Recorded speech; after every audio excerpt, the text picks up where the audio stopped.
So ఇప్పుడే మనకు breaking news రావడం జరిగింది. పురాలకు వరం 98 పురపాలికల్లో పటిష్టం కానున్న తాగునీటి వ్యవస్థ. 9 చోట్ల భూగర్భ మురుగునీటి వ్యవస్థకు ఏర్పాటు. 3 ప్యాకేజీలుగా టెండర్లు. మొత్తం 5,386 కోట్లతో ఈ పనులైతే ప్రారంభం.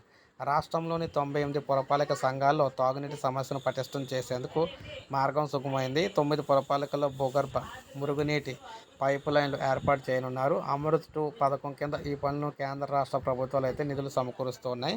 తాగునీటి వ్యవస్థ పటిష్టానికి 3,430 కోట్లు, భూగర్భ మురుగునీటి వ్యవస్థ కోసం 1,956 కోట్లు ఖర్చు చేయనున్నారు.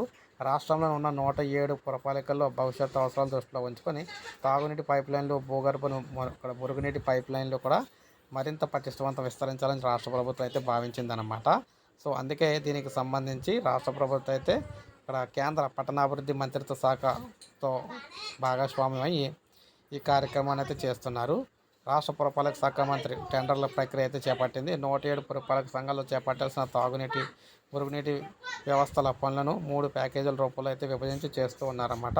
ముందుగా చూసుకున్నట్లయితే మనకు పనులు ఎక్కడ జరుగుతాయని ఆదిలాబాద్, రామగుండం, నిజామాబాద్, కరీంనగర్, నల్గొండ, మిర్యాలగూడ, సూర్యాపేట, ఖమ్మం, మహబూబ్ నగర్ పురపాలక సంఘాల్లో భూగర్భకు సంబంధించి మురుగునీటి పైప్ లైన్లు అయితే ఏర్పాటు అయితే చేస్తున్నారు. సో ఇది మనకి లేటెస్ట్ అప్డేట్. ఒక లైక్ చేయండి, సబ్స్క్రైబ్ చేసుకోకపోతే మన ఛానల్ సబ్స్క్రైబ్ చేసుకోండి.